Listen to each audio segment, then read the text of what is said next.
तो आज हम बात करेंगे कि सर्च एल्गोरिथम जो है गूगल का वो काम कैसे करता है, कैसे गूगल डिसाइड करता है किस कंटेंट को दिखाना है। जब कोई सर्च क्वेरी डालते हैं गूगल पर, हम जो भी अगर वहाँ पे कुछ सर्च करते हैं वो गूगल दिखाता कैसे है, डिसाइड कैसे करता है कि कौन सा कंटेंट कैसे रेलेवेंट है क्वेरी के हिसाब से। बट गूगल सर्च एल्गोरिथम का जो प्रोसेस होता है कि वो कैसे करता है, ये वो उस चीज़ का जो सीक्रेट है वो किसी को नहीं बताता गूगल, राइट। ये उनका अपना इंटरनल प्रोसेस है कंटेंट को रैंक करने का, ठीक है। और बहुत सारे फैक्टर्स वो चेक करता है और उन फैक्टर्स के बारे में बात भी करता है कि हम क्या क्या देखते हैं। बट डिसाइड कैसे करते हैं, प्रोसेस क्या होता है, वो टोटल वो सारी चीज़ें वो फिर गूगल ही के साथ रहती हैं या गूगल के इंटरनल जो एम्प्लॉयज़ हैं उन्हीं को पता है, ठीक है।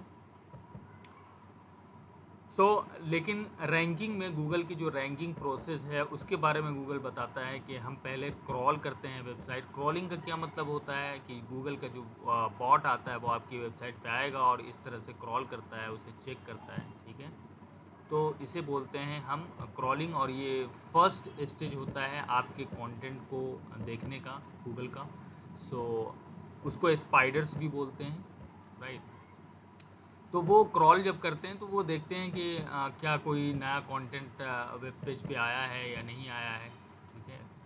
और जितना ज़्यादा आपके पेजेस के लिंक होते हैं, ठीक है, गूगल को उतना आसानी होती है उसको लोकेट करने में, ठीक है।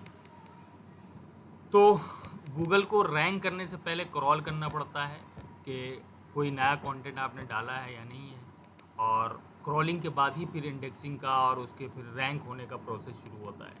तो फर्स्ट स्टेज जो है वो गूगल बॉट्स आते हैं और आपकी वेबसाइट को क्रॉल करते हैं। जो सेकेंड स्टेप है वो है इंडेक्सिंग का, ठीक है। वो आपके यूआरएल्स को आपने जो कंटेंट लिखा है या फिर आपके जो इमेजेस हैं, वीडियोस हैं, या जो भी अदर मीडिया फाइल्स हैं जैसे पीडीएफ है, इन सब चीज़ों को अगर आपने स्टोर कर रखा है, ठीक है, वो सारी चीज़ें वो चेक करता है, ठीक है। और वो फिर क्या करता है, इसको अपने गूगल इंडेक्स वाले जो डेटाबेस है उसमें वहाँ पे इस इंफॉर्मेशन को स्टोर कर देता है। फिर जब रैंकिंग की बात आती है, रैंकिंग मीन्स सर्विंग, कैसे सर्व करता है वो। The final step is to determine which of these pages are the most relevant and helpful for a particular search query. तो पहले तो क्रॉल किया, ओके। दूसरी में उसने क्या किया, आपके जितने भी इंफॉर्मेशन थे, चाहे वो कंटेंट हो, इमेजेस हों, राइट, ऑडियो हो, वीडियो हो, और जो भी अदर मीडिया फाइल्स हैं, उसको अपने गूगल इंडेक्स के डेटाबेस में, वो डेटाबेस इन सारी चीज़ों को स्टोर करता है। फिर जब कोई सर्च क्वेरी डालता है गूगल पर, फिर यहाँ से ये कंटेंट और इस सर्च क्वेरी दोनों को मैच किया जाता है। उसके बाद जो भी रिलेवेंट कंटेंट है उस सर्च क्वेरी के हिसाब से उसे फिर गूगल दिखाता है, ठीक है। Alright guys, but how does the Google search algorithm work. तो क्या है इसका शॉर्ट आंसर है कि सर्च एल्गोरिथम वर्क कैसे करता है, इसका किसी ने आंसर आउटसाइड जो गूगल का जो इनर सर्किल है, गूगल की जो कंपनी है या उसके एम्प्लॉयज़ हैं और उसमें जो काम करते हैं, ठीक है, इस वाले डिपार्टमेंट में, उनके अलावा ये किसी को नहीं पता होता, ठीक है। और इसकी दो वजह हैं इस प्रोसेस के बारे में नहीं बताने की और पब्लिकली नहीं लाने के लिए। उसकी वजह है कि ये इनका बिजनेस सीक्रेट है, ठीक है। अगर ये पता चल जाएगा तो बहुत सारे लोग उसका फ़ायदा भी उठाएंगे, ठीक है, और कंपनी की जो वैल्यू है वो भी ख़राब होगी। दूसरी जो वजह है उसको पब्लिक में ना लाने की, क्योंकि अगर आपको ये पता चल गया तो आप उसको आसानी से एक्सप्लॉइट कर सकते हो उन चीज़ों को। आपने देखा होगा कि गूगल जब शुरू में आया था, राइट, तो कोई कैसा भी कंटेंट डालता था वो रैंक कर दिया जाता था। उसको उसका जो रैंकिंग प्रोसेस है उसको डिस्टॉर्ट कर दिया जाता था, एक्सप्लॉइट कर दिया जाता था, ठीक है, अपने फेवर में रिज़ल्ट लाने के लिए गूगल पर। तो इसी वजह से ये सारी चीज़ें जो गूगल का जो इंटरनल प्रोसेस है, एल्गोरिदम कैसे काम करता है, उन चीज़ों को पब्लिक नहीं लाया जाता है। बट गूगल हमेशा इन सब चीज़ों के बारे में बताता रहता है कि हम क्या क्या चीज़ें देखते हैं और किन किन चीज़ों पर आपको काम करना चाहिए। ठीक है, गूगल की पॉलिसीज़ हैं, उन पॉलिसीज़ को अगर आप वायोलेट नहीं करते हैं, ठीक है, तो then you are good to go. ठीक है, you are good to be ranked on Google. So और मतलब अगर इन चीज़ों के बारे में पता चल गया तो क्या होता है वही कि बिल्कुल ही अगर किसी ने कुछ सर्च क्वेरी डाली और उस पर रिज़ल्ट कुछ और आ रहा है, गूगल का मकसद क्या है? गूगल का सिर्फ एक ही रीज़न है कि मैं कुछ भी सर्च क्वेरी अगर डाल रहा हूँ, ठीक है, या उनके कोई भी यूज़र्स हैं अगर कोई भी सर्च क्वेरी डाल रहे हैं या सर्च कर रहे हैं किसी भी चीज़ को, ठीक है, तो उसका जो रिज़ल्ट है वो बिल्कुल ही रिलेवेंट होना चाहिए, हेल्पफुल रिज़ल्ट होना चाहिए in favour of their user. इसी वजह से गूगल कभी भी अपने सीक्रेट एल्गोरिदमिक प्रोसेस के बारे में नहीं बताता। ठीक है, तो इनका जो एल्गोरिदमिक अपडेट्स आती रहती हैं कि कैसे काम करता है और क्या नए अपडेट्स आए हैं, वो आप उनके ऑफिशियल कम्युनिकेशन चैनल मींस आप उनके यूट्यूब चैनल पे जा सकते हैं। यूट्यूब चैनल भी है गूगल का अपना, जब आप जाएंगे तो इन सब से भी आपको जानकारी मिलती है। कभी कभी ऐसा भी होता है कि गूगल बिना इंफॉर्मेशन बिना पब्लिक किए हुए ही कोई अपडेट ले आता है। ठीक है, आप यहाँ पे डालेंगे गूगल गूगल सर्च सेंट्रल के, तो यहाँ पे आ सकता है उनका, ये देखिए, तो आप यहाँ पे इनका यूट्यूब चैनल सब्सक्राइब कर सकते हैं। ठीक है, और ये हैं जॉन म्यूलर, गूगल के जो सर्च सेंट्रल जो रैंकिंग प्रोसेस पे काम करते हैं। ठीक है, और उनका ट्विटर भी है। आप यहाँ पे उनका ये गूगल सर्च सेंट्रल को आप फॉलो कर सकते हैं, सब्सक्राइब कर सकते हैं यूट्यूब पे। उसके अलावा आप ट्विटर पे जाएंगे तो ट्विटर पे भी इनका आपको मिलेगा, John Muller.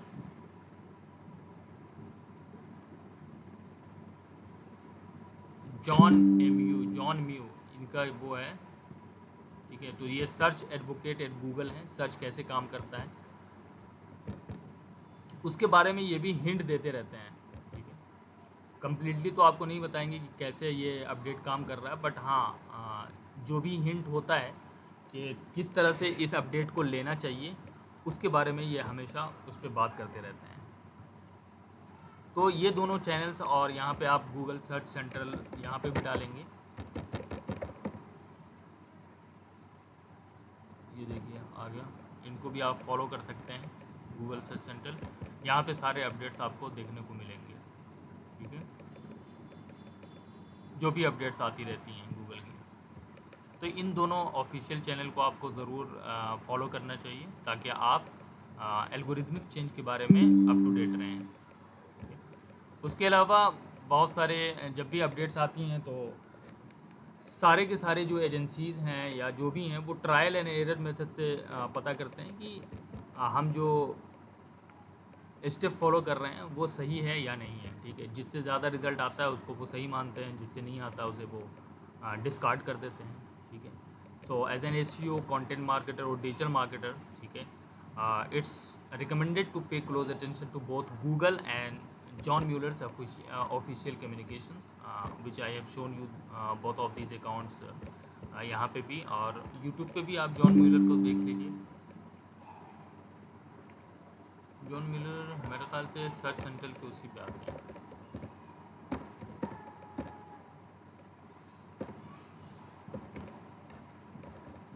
John Muller Google, यहाँ पे लोग इसी पे आएगा, वो सर्च सेंट्रल ही पे आके बताता है जो कुछ भी उसके होते हैं, या ही जॉन म्यूलर।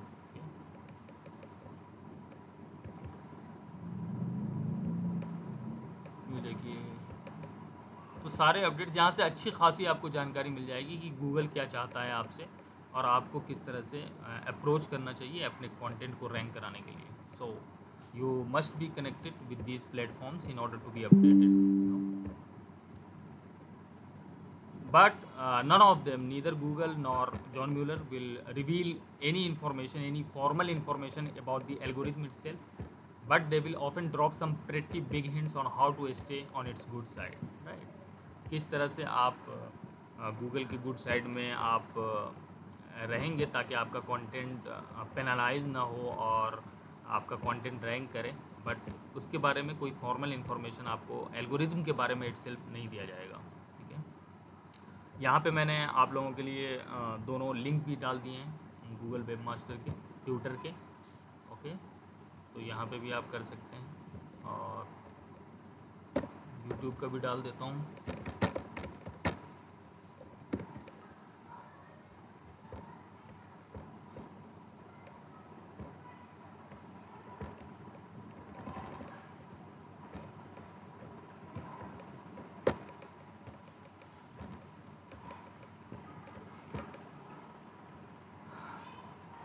तो ये तो पता चला कि एल्गोरिथम जो गूगल रैंकिंग प्रोसेस है वो कैसे काम करता है.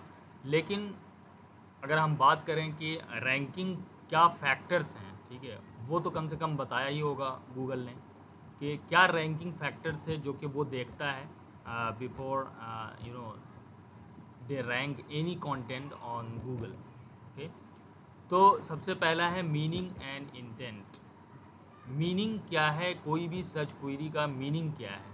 ठीक है, अगर कोई सर्च कर रहा है तो उसका मतलब क्या है. ये पहले बड़ा मुश्किल होता था गूगल को जब शुरू में आया था, राइट. तो अनहेल्पफुल रिजल्ट्स देखने को मिलते थे. बट चूंकि अब गूगल बहुत ही ज़्यादा स्मार्ट हो गया, उसका एआई बहुत मजबूत हो गया है. ठीक है, आर्टिफिशियल इंटेलिजेंस, मशीन लर्निंग बहुत अच्छी हो गई है, राइट. तो सर्च एल्गोरिथम में सबसे पहला जो काम होता है इनका एल्गोरिथम का कि वो मीनिंग एंड इंटेंट जो है किसी भी क्वेरी का जो है वो पहला स्टेप होता है कि मीनिंग और इंटेंट समझा जाए कि कोई अगर कोई क्वेरी डाल रहा है उसका मतलब क्या है. ठीक है, न सिर्फ ये कि वर्डिंग पे वो ध्यान देते हैं बल्कि उसके इंटेंट पे भी ध्यान देते हैं कि उसका इंटेंशन क्या हो सकता है, right. Is the searcher looking for results around a broader topic such as how to get into gardening, or a specific one like which gardening tool should be used for a particular task, right? जैसे कोई यहाँ पे अगर आपने search किया, यहाँ पे दो चीज़ें आपको बताई गई हैं कि how to get into gardening, ये तो हो गया इंफॉर्मेशनल कंटेंट. यहाँ पे आप डाल दोगे how to get into gardening, right. So you will get numerous informational contents around it. ठीक है, कि किस तरह से गार्डनिंग करनी चाहिए. But you can also ask that what are the tools to what are the best gardening tools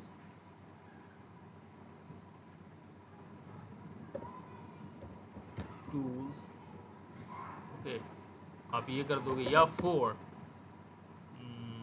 किसी specific task, कोई गार्डनिंग का टास्क बताओ, कुछ किसी को पता है क्या होता है गार्डनिंग या फार्मिंग. For cutting trees.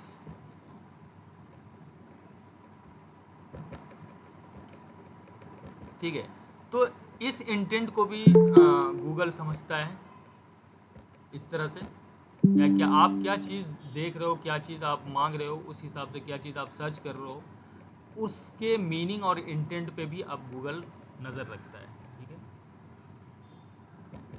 ये ब्रॉडर टॉपिक हो गया how to get into gardening. अब इसके अंदर अब मैं मतलब जितना ज़्यादा मैं बात कर सकूँ उतना कम है. ठीक है, but if I am asking about something very specific like this one, that which gardening tool should be used for a particular task, then you are very specific that you need only that name of that tool. ठीक है,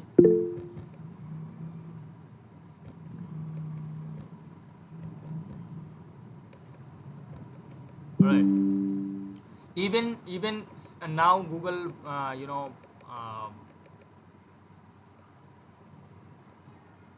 Google even works on now synonyms के synonyms का क्या मतलब है वहाँ पे, ठीक है। अब इस सिस्टम को पूरा जनरेट करने के लिए they took around 5 years to build this system that allows Google to even understand कि changing a light bulb means the same thing as replacing a light bulb. पहले ऐसा नहीं था। अब यहाँ पे गूगल ये भी समझ जाता है कि आप सिनोनिम अगर यूज़ कर रहे हो तो उसका मतलब क्या है, और इन सब चीज़ों को भी आपको ध्यान में रखते हुए भी कंटेंट लिखना है, ठीक है। Language, if this search query is written in से Spanish does that mean the searcher want the results in Spanish. अगर किसी ने स्पेनिश में सर्च किया है तो ये भी अब ध्यान में रखता है Google. Locality, is this searcher looking for local business information such as the opening hours of their nearest McDonald's, और are they searching for information about McDonald's in general, ठीक है। Freshness of the content, freshness क्या है? Sir एक बार language वाला पढ़ जाइएगा। Sorry, क्या कह रहे हो? सर सिनोनिम एंड लैंग्वेज वाला पार्ट एक बार दोबारा बता दिएगा। सिनोनिम क्या होता है? सर किसी वर्ड का सेम उसके सेम मीनिंग जो होता है। यस यस, तो गूगल अब इस पे भी ध्यान रखता है कि क्या आप आई मीन कोई अगर डालता है चेंजिंग अ लाइट बल्ब, ठीक है, तो उसका क्या मतलब है, ठीक है। अब गूगल ये समझ जाता है कि उसका मतलब है कि replacing a light bulb, right. पहले ऐसा नहीं था। पहले मतलब इस एल्गोरिथम को समझने में टाइम लगता था, या फिर रिजल्ट ही नहीं आते थे। बट अब ऐसा है कि गूगल अब सिनोनिम्स को भी समझने लगा है कि उसका अदर सिनोनिम्स क्या हैं, और जो सर्चर है वो अगर वहाँ पे सर्च कुछ कर रहा है तो उसका क्या मतलब है, क्या मतलब हो सकता है, राइट। तो सिनोनिम्स पे भी वो ध्यान रखता है, ओके। और लैंग्वेज का है कि अगर किसी ने मान लीजिए हिंदी में यहाँ पे टाइप किया है या स्पेनिश में टाइप किया है, तो क्या आप हिंदी में रिजल्ट चाह रहे हो या स्पेनिश में रिजल्ट चाह रहे हो, अब ये भी समझ में आती है बात, ओके सर, थैंक, ठीक है ओके। सर, समझ गया। या फिर आप ये देखें कि लोकेलिटी का भी असर पड़ता है, ठीक है। अगर आप मैकडोनल्ड्स यहाँ पे सर्च भी करोगे तो आप चूँकि दिल्ली में हो तो आपको मैकडोनल्ड्स के दिल्ली वाले लोकेशन के बारे में पता ना कि अमेरिका में जो मैकडोनल्ड्स है, तो इन चीज़ों को भी गूगल समझ जाता है ना। उसके बाद है फ्रेशनेस ऑफ द कंटेंट। मान लीजिए कि मुझे किसी स्टॉक के प्राइस को पता करना है, तो वो ऐसा नहीं है कि गूगल मुझे 1 महीना पहले किसी ने अगर स्टॉक प्राइस के बारे में किसी कंपनी का, मान लीजिए टेस्ला है, रिलायंस है ना, टाटा है, उस कंपनी के स्टॉक प्राइस के बारे में 1 महीना किसी ने पहले लिखा है, तो अब तो उसका स्टॉक प्राइस वैसा नहीं होगा ना। तो जो बिल्कुल ही फ्रेश कंटेंट होगा, मान लीजिए आज मैं ढूंढ रहा हूँ, तो गूगल चेक करेगा कि आज किसने लिखा है उस चीज़ के बारे में, राइट। तो इन सब मामलों में, या फिर आप न्यूज़ के मामले में ये देख लें, न्यूज़ वाले में, या फिर स्पोर्ट्स वगैरह के जो रिजल्ट्स आते हैं, उन सब में हमेशा गूगल जो है उस कंटेंट के फ्रेशनेस को देखता है कि how fresh is the content. The more fresh your content will be, the more updated your content will be, the better your chances of ranking is there, right. तो इन चीज़ों को जब आप इन चीज़ों में डील करते हैं, तो आप ऐसा नहीं है कि इन सब चीज़ों को बिल्कुल ही अप टू डेट रखना पड़ेगा आपको, तो ये फ्रेशनेस भी देखता है, right. So if you are looking for Tesla price और the latest Indian Premier League score, then Google can interpret that only the most up to date information will be valuable and useful to the searcher, right और wrong, right. तो ये ensure करना है कि ये सारी चीज़ें जो मैंने आपको बताई हैं, ये रैंकिंग फैक्टर्स हैं, राइट। मीनिंग एंड इंटेंट होना चाहिए उसमें, कितना ब्रॉड इन्फॉर्मेशन आप अगर डाल रहे हैं, ठीक है, तो उस क्वेरी का जो स्कोप क्या है, right. How to get into gardening, you can write as many detailed article about this as much you can, right. लेकिन अगर किसी ने गार्डनिंग टूल के बारे में पूछा है, तो आपको उस स्पेसिफिक टूल का नाम रखना होगा, तभी ये वाला जो क्वेरी अगर कोई डालता है तभी वो कंटेंट आपका दिखाया जाएगा। ऐसा नहीं है कि ये वाला कंटेंट आपको दिखा देंगे, या ये आप डाल रहे हैं तो ये वाला दिखा देंगे, ठीक है। बट ये जो कंटेंट है, ये इसमें आ सकता है, इसमें आप डाल सकते हो जी, when you are talking about gardening, because this is a very broad topic, okay. You can use this information as well into this article, ठीक है, but not how to get into gardening thing into into this specific one, ठीक है। तो ये आपको समझना है, right. Synonyms Google अब पता कर लेता है, तो उसका भी सही इस्तेमाल होना चाहिए। लैंग्वेज, किस लैंग्वेज में आप लिख रहे हैं, लोकेलिटी, ठीक है, फ्रेशनेस ऑफ द कंटेंट। उसके बाद बात आती है मीनिंग और इंटेंट के बाद रिलेवेंस की, ठीक है। मीनिंग और इंटेंट तो समझेगा ही किसी भी क्वेरी का गूगल, ठीक है, बट वो फिर क्या देखता है, आपके जो पेजेस हैं वेबसाइट पर या फिर जो पोस्ट हैं वेबसाइट पर, ठीक है, वो देखता है कि वो पेजेस और वो पोस्ट कितने रेलेवेंट हैं उस क्वेरी के, ठीक है, और क्या वो सॉल्यूशन प्रोवाइड कर रहे हैं उनके यूज़र्स को, ठीक है। इसीलिए जब हमने ऑन पेज एसईओ की बात की थी, तो वहाँ पे जितने भी इम्पोर्टेंट एलिमेंट्स थे उसी से गूगल को पता चलता है, ये जो ऑन पेज एसईओ आप करते हो ना, इसी से पता चलता है गूगल को कि ये जो आपका कंटेंट है, ये जो पेजेस हैं आपके वेबसाइट के ऊपर, वो कितने रिलेवेंट हैं, किससे, ये गूगल के सर्च क्वेरी से, ठीक है। गूगल पे अगर किसी ने सर्च क्वेरी किया है तो ये तभी पता चलता है जब आपने ऑन पेज एसईओ अच्छे से किया हो। So on page SEO is very crucial to let Google understand that your pages or your post is very relevant to the search query, ठीक है, people are typing। तो इसको बहुत ध्यान से आपको अपने पेजेस को बनाने पड़ते हैं, आप अपने पोस्ट को लिखने पड़ते हैं, ठीक है, ताकि उसकी जो रेलेवेंसी है वो समझ में आ सके गूगल को। जब तक आप ऑन पेज नहीं कर पाओगे, ऑन पेज नहीं करोगे, तो रेलेवेंसी समझ में नहीं आएगी, ठीक है।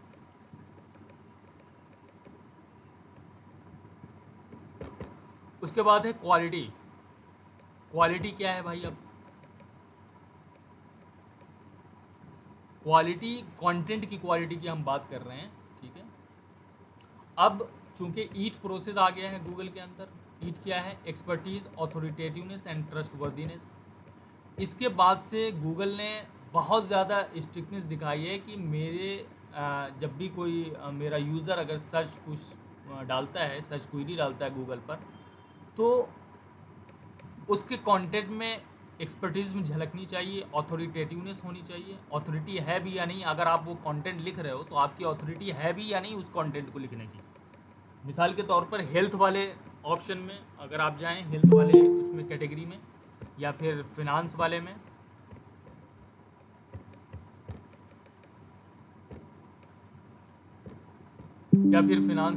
या फिर लॉ वाले में, ठीक है, रिलेशनशिप वाले में, मतलब जो भी इंसान के हैप्पीनेस और उसके वेल्थ, ठीक है, मेंटल पीस और इन सब को डायरेक्टली अफेक्ट करता हो उस इंफॉर्मेशन से। मान लीजिए कि किसी ने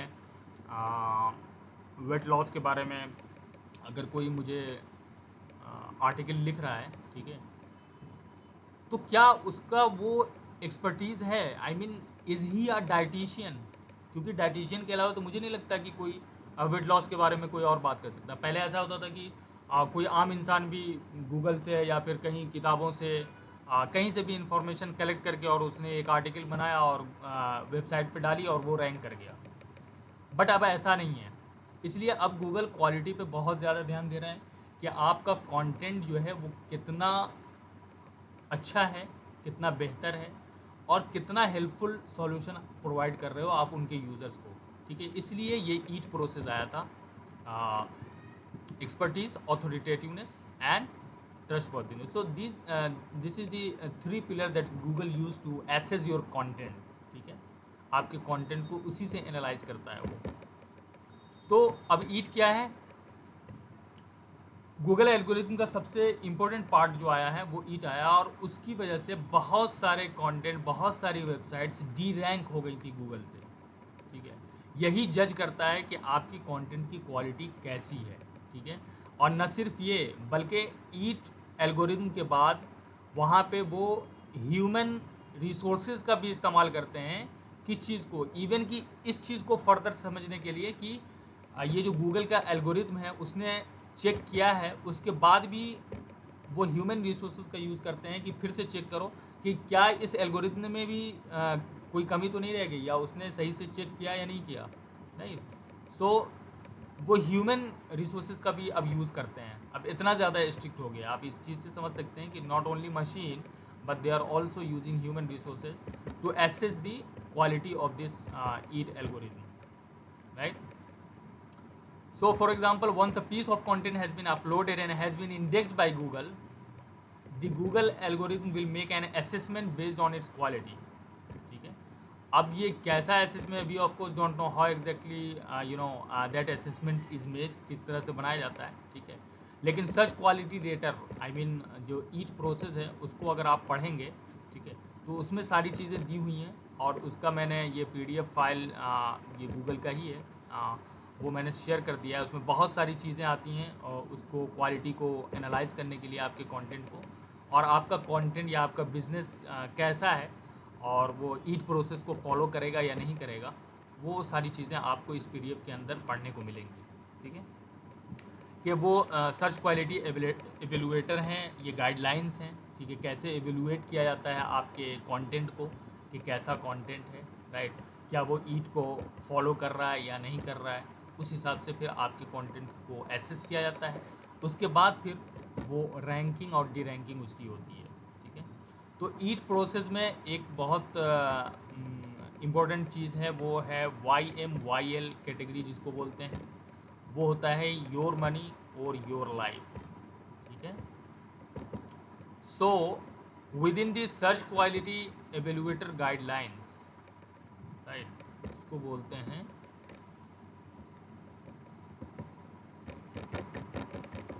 सर्च क्वालिटी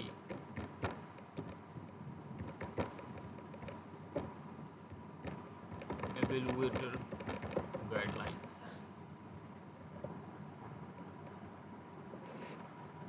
तो अब YMYL कैटेगरी में कौन से कंटेंट आएंगे, ठीक है, और इसी YMYL कैटेगरी में सबसे ज़्यादा ज़रूरत किस बात की होती है? ईट की, एक्सपर्टीज, ऑथोरिटेटिवनेस एंड ट्रस्टवर्दीनेस। तो योर मनी और योर लाइफ ये ऐसी कैटेगरी है जो कि इंसान के हैप्पीनेस, हेल्थ, सेफ्टी और फाइनेंशियल स्टेबिलिटी को डायरेक्टली अफेक्ट करता है, ठीक है। So Google will likely not even consider ranking your content unless it is written by a relevant expert. मैंने शायद आप लोगों को बताया था कि मान लीजिए कि आप किसी हेल्थ टॉपिक पे बात कर रहे हैं, ठीक है,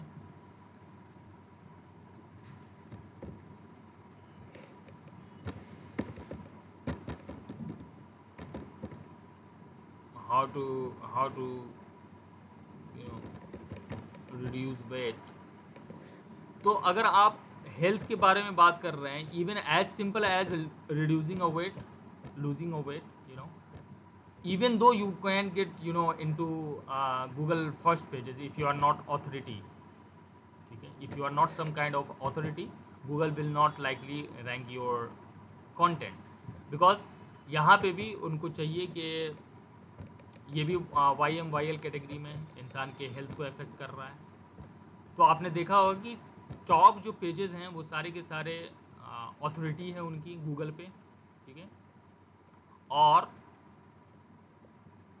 जब आप इनका वो चेक करेंगे कंटेंट, तो आप देख सकते हैं कि यहाँ पे क्या लिखा हुआ है, एविडेंस बेस्ड, राइट। उसके बाद आप यहाँ पे ऑथर का देख सकते हैं कि written by Chris Gunnars BSc, medically reviewed by Katherine Marengo LDN RD nutrition, okay. तो एक न्यूट्रिशनिस्ट या फिर एक डाइटिशियन ही इस चीज़ के बारे में बात कर सकता है, तभी उसकी अथॉरिटी होगी इस आर्टिकल को लिखने की। आप देख सकते हैं कि यहाँ पे जब आप क्लिक करेंगे तो ऑथर बायो भी ऑलरेडी लिखा हुआ होगा। ऑथर बायो में क्या होता है आप देख सकते हैं, healthline.com reviewers Katherine Marengo LDN RD, right. अब ये कौन है कैथरीन, इनके बारे में उन्होंने पहले से मेडिकल एडवाइज़र है ये, ठीक है, so she has an authority, okay. आपने देखा होगा उनकी एजुकेशन क्या है, सर्टिफिकेशन क्या क्या है, और उसके बाद अवार्ड्स, ठीक है, केस स्टडीज़, ये सब भी बहुत सारे लोग वहाँ पे डालते हैं। सो Google scan through these things before ranking your content on Google, कि किसने लिखा है, उसकी अथॉरिटी क्या है, right. other than this author information that you put on your website, like healthline.com has put their author's bio on their website.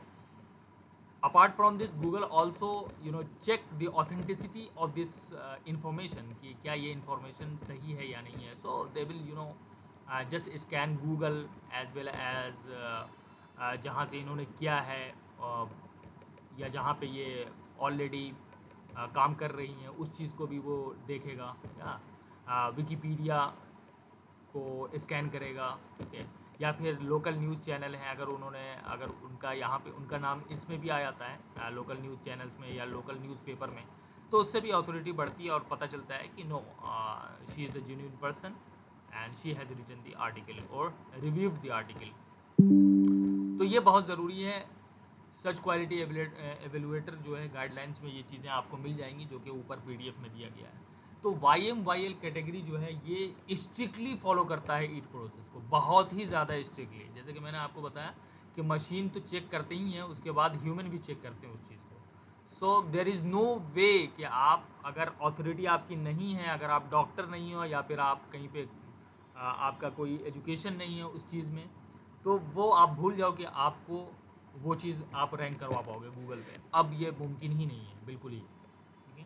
जो भी इंसान के हैप्पीनेस में आपका रिलेशनशिप भी आ जाएगा. ठीक है. डिवोर्स वगैरह जो लॉयर वगैरह हैं उनकी इन्फॉर्मेशन को ही रैंक किया जाएगा. हेल्थ में डॉक्टर्स हैं या डॉक्टर्स की टीम है आपके पास, या राइटर्स हैं जो डॉक्टर हैं. ठीक है. सेफ्टी और फाइनेंस के बारे में, जो फिनंशियल चीज़ों के बारे में अगर कोई लिखता है कि how to make money online, उन चीज़ों में भी अब बहुत ज़रूरी है कि आपका जो अथॉरिटी है वो होनी चाहिए. ठीक है. आपका एजुकेशन कहाँ से, आप कहाँ पे काम कर रहे हो, ये सारी चीज़ें आपके वेबसाइट पे होनी चाहिए. ठीक है. वरना गूगल बिल्कुल भी सीरियस नहीं लेगा और आपकी मेहनत बेकार जाएगी अगर आप उस तरह से लिख भी रहे हो. ठीक है. ठीक है.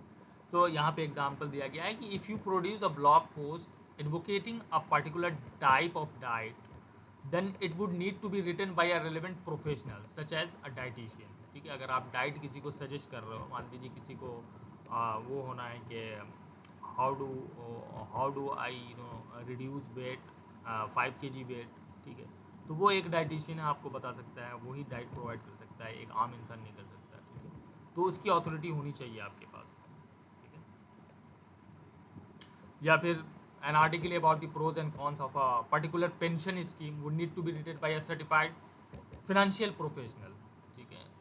Not a general public. They can write an article and they will rank on Google. This is not possible right now. So ये बहुत ज़रूरी है देखना कि YMYL कैटेगरीज में क्या क्या आती हैं. ठीक है. तो आप जस्ट गूगल पे जाना, तो आप सर्च भी कर लेना. ठीक है. ठीक है. what are the categories. अगर कोई ब्लॉगिंग में जाता है तो उनके लिए मैं बता दे रहा हूँ that comes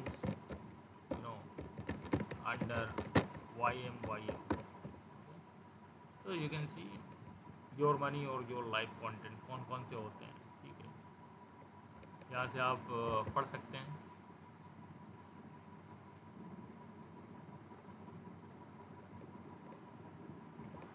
तो YMYL कैटेगरी को बिल्कुल ही अवॉइड करें. अगर आप उस कैटेगरी में नहीं लिख सकते हैं तो बिल्कुल भी उस कैटेगरी में ना जाएं, क्योंकि आपकी मेहनत बेकार जाएगी और रैंक भी नहीं करेगा. So instead focus on something that does not under YMYL category.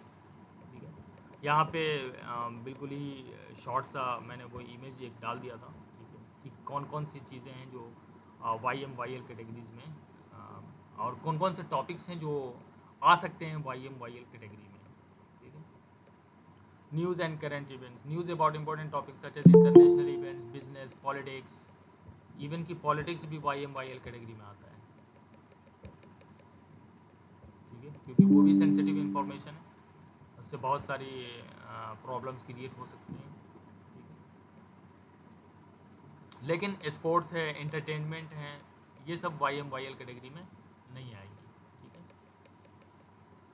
Civics, government and law, इन सब चीज़ों के बारे में अगर आप लिखते हो, ठीक है, सोशल इशूज़ के बारे में लिखते हो, लीगल इशूज़ के बारे में लिखते हो, ये सारी चीज़ें YMYL हैं. फिनंशियल आप एडवाइस दे रहे हो किसी को, क्योंकि उससे पैसे के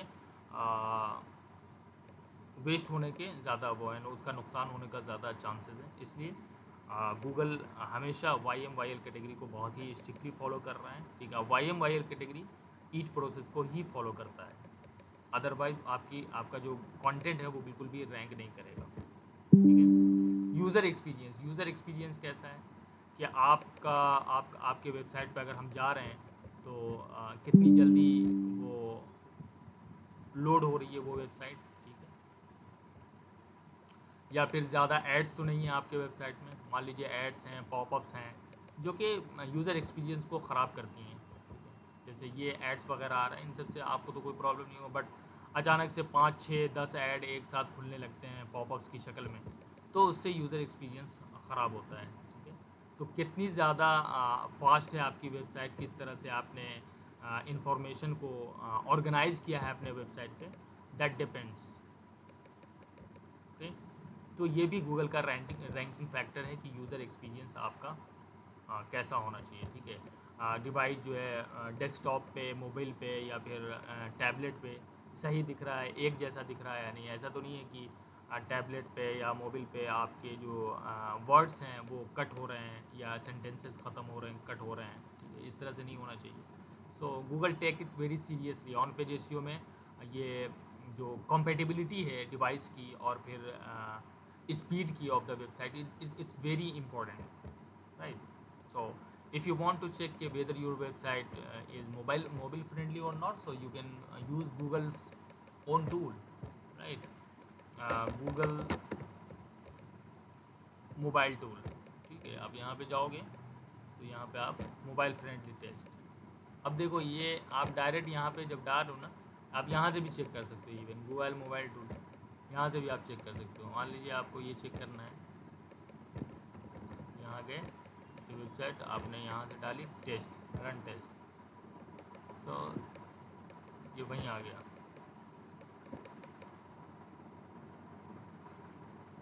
testing live URL।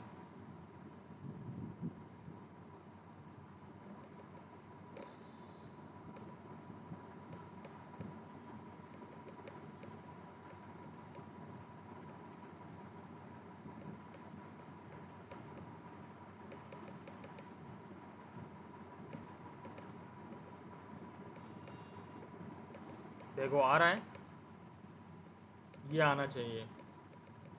Pages mobile friendly है, क्रॉलिंग कब हुई थी, ठीक है, नए कंटेंट की। उसके अलावा ज़्यादा आपको करना है तो आप गूगल के सर्च कंसोल में जा सकते हैं यहाँ से। ये हम बताएंगे अभी बेसिक, जब हम एसईओ के बारे में बात करेंगे तो गूगल सर्च कंसोल के जो अकाउंट कैसे बनाया जाता है और गूगल एनालिटिक्स का, उस पर हम बात करेंगे। And the fifth one is context, ठीक है। This ranking factor is closely related to relevance. अब ये हमने रेलेवेंस की बात की थी कि अगर कोई सर्च कर रहा है गूगल पे तो वो आपका कंटेंट कितना रिलेवेंट है, ठीक है। लेकिन पर्सनल कॉन्टेक्स्ट को भी अब ध्यान में रखा जा रहा है सर्चर के। आपने देखा होगा बहुत जगह, आपने देखा होगा कि आपने कुछ सर्च किया है तो वो ऑलरेडी वहाँ पे, ये देखो ये सारे देख रहे हैं आप, तो ये पर्सनल मेरे कॉन्टेक्स्ट है, मेरा मैंने क्या क्या सर्च किया है, और आपने देखा ये गूगल अकाउंट पे मेरा अकाउंट बना हुआ है। तो बहुत सारी चीज़ें, बहुत सारी इन्फॉर्मेशन गूगल सेव भी करता है कि आप मोस्टली कौन से ऐसे वेबसाइट्स हैं जो आप विज़िट करते हो, फिर उसके कॉन्टेक्स्ट के हिसाब से भी आपको कंटेंट दिखाया जाता है, ठीक है। और for example if someone is in the USA searches for today's football results, तो अगर कोई यूएसए में है और वो फुटबॉल रिजल्ट के बारे में पूछ रहा है तो इसका मतलब ये तो नहीं है कि वो इंडिया के फुटबॉल रिजल्ट के बारे में पूछ रहा हो, राइट। तो वो यूएसए के फुटबॉल का रिजल्ट दिखाएगा गूगल, ना कि इंडिया के। उसी तरह से अगर इंडिया का है, ठीक है, कि अगर आपको इंडियन फुटबॉल का आप फुटबॉल रिजल्ट अगर आप डाल लो यहाँ पे, ठीक है, तो आपको वो इंडिया का दिखाएगा फुटबॉल रिजल्ट येस्टरडे 2022, तो जो भी है वो इंडिया का आपको दिखाएगा, राइट, ना कि यूएसए का। तो ये कॉन्टेक्स्ट भी कॉन्टेक्स्ट भी लोकेलिटी के हिसाब से गूगल वो देखता है कि सर्चर का क्या मतलब हो सकता है, राइट गाइज। तो अपार्ट फ्रॉम रेलेवेंस क्या देखता है गूगल, कॉन्टेक्स्ट भी देखता है कि आपके सर्च करने का कॉन्टेक्स्ट क्या हो सकता है, and that will depend on the on your Google account कि आपने गूगल अकाउंट से क्या क्या सर्च किया है, ठीक है, आपका लोकेशन क्या है, इन सब पे भी डिपेंड करता है। ओके गाइज, अब क्या है गूगल एल्गोरिथम क्या होता है, वो डायनामिक है इन नेचर, ठीक है, इट कीप्स चेंजिंग, अपडेट्स आते रहते हैं, राइट। अपडेट आने का ये मकसद होता है कि गूगल अपने आप को बेहतर से बेहतर बनाना चाहता है, इसीलिए वो अपडेट्स दिन ब दिन लाता रहता है, नए नए अपडेट्स आते रहते हैं, और जो लोग भी उसका एक्सप्लॉइटेशन करते हैं उनको भी उससे वो मिल जाता है, राइट, कि भाई कोई भी वो अपने फेवर में जो सर्चर है या फिर जो कंटेंट लिख रहा है वो अपने फेवर में इनके सिस्टम को ना कर पाए, ठीक है। कोई कोई अपडेट्स जो हैं बहुत बड़े अपडेट्स आते हैं जिससे बहुत सारी वेबसाइट्स को बहुत ज़्यादा फ़र्क पड़ता है, ठीक है। जैसे YMYL वाली कैटेगरी मैंने आपसे बताया था, ठीक है। YMYL कैटेगरी में हाउ टू रिड्यूस वेट में आप अब सिर्फ ऑथोरिटी वेबसाइट को देखेंगे, पहले ऐसा नहीं था, पहले आप किसी भी वेबसाइट को देख सकते थे, ठीक है, इवन कि जिनकी कोई अथॉरिटी नहीं है वो भी देख सकते थे, बट अब ऐसा मुमकिन नहीं है। तो कुछ अपडेट्स बहुत ही ज़्यादा बड़े होते हैं, कुछ अपडेट छोटे छोटे जो आते रहते हैं, राइट।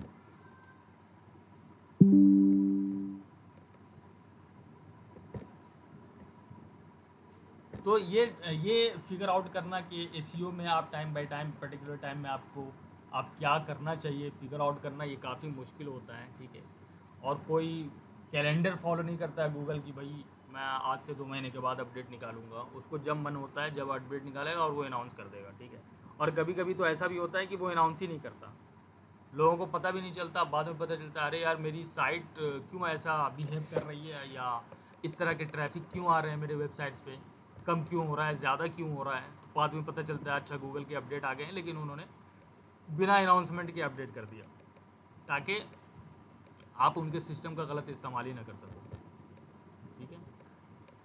तो बहुत सारे टूल्स लोगों ने बनाए हैं उस चीज़ को समझने के लिए कि कोई अपडेट आया है या नहीं, क्योंकि बहुत बार ऐसा होता है कि गूगल बिना कंफर्मेशन के बिना अनाउंसमेंट के ही अपडेट निकाल देता है, ठीक है, जिससे बहुत सारी साइट हिट होती हैं।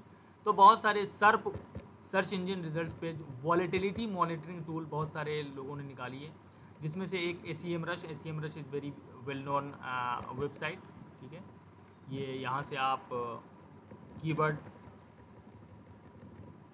रिसर्च करते हो और एसईओ कंटेंट इन सब का रिसर्च करते हो यहाँ से आप, ठीक है। तो ये बहुत ही हैंडी टूल है but it is very costly.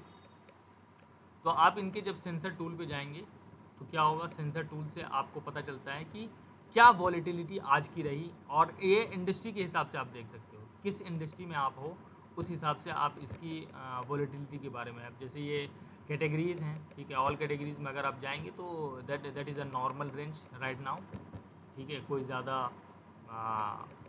Updates नहीं आई हैं, उससे नहीं पता चल रहा है कि अपडेट्स आई हैं कुछ। उसके बाद अगर आप आर्ट्स एंड इंटरटेनमेंट्स में जाओगे हाई रेंज, ठीक है। Position changes for numerous sites, Google results are shaking up, this may be a sign of possible algorithm change, check if your site has been affected, ठीक है, आप देख सकते हो। तो ये इंडस्ट्री वाइज भी आप देख सकते हैं कि किस रेंज में है, क्या कोई एल्गोरिथमिक अपडेट आया नहीं, तो ये सेंसर टूल है।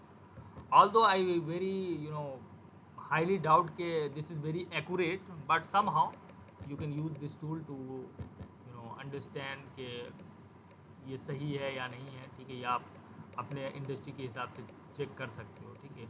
वॉलेटिलिटी क्या रही, ठीक है, तो इससे पता चलता है कि बहुत सारे साइट की जो रैंकिंग है, जो पहले पोजीशन पे थे वो 100वें पोजीशन पे भेज दिए गए होंगे, जो 100वें पे हैं वो पहले पे भेज दिए गए होंगे, राइट। तो इस हिसाब से होता है। So you can check health category same रहा, normal day and other ordinary day, ठीक है, कोई चेंज नहीं आया अभी, राइट। ऑनलाइन कम्युनिटीज़, न्यूज़ में बहुत ज़्यादा है, देखो वेरी हाई रेंज होगा।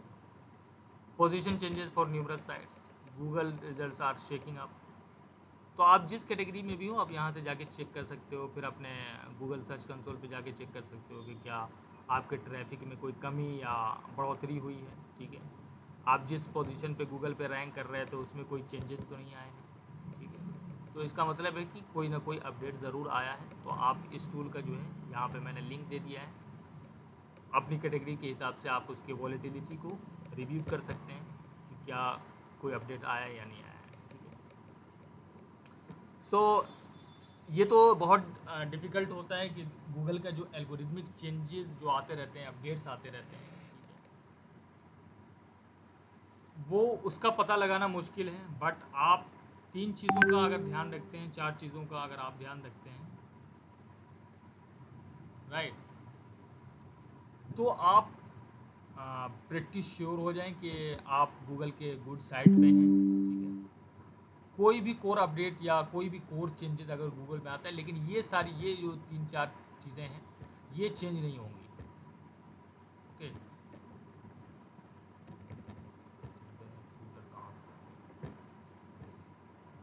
और वो क्या है, हाई क्वालिटी कंटेंट। ठीक है, और वो भी हाई क्वालिटी कंटेंट कब, अगर वो ईट प्रोसेस के गाइडलाइंस, ईट के हिसाब से है या नहीं है। ठीक है, हिंदी ईट गाइडलाइन जो कि मैंने आपको ऊपर पीडीएफ भी शेयर कर दिया है। ठीक है, ईट गाइडलाइंस के हिसाब से आपके कंटेंट जो हैं वो हाई क्वालिटी के हैं या नहीं हैं। अगर हैं तो ज़्यादा चांसेस हैं कि आप रैंक कर जाओगे। ठीक है, relevant in terms of content and topic to the keyword you are targeting. जो भी कीवर्ड आप टारगेट कर रहे हो, आप गूगल पे जा रहे हैं, आप यहाँ पे कुछ भी टाइप कर रहे हैं,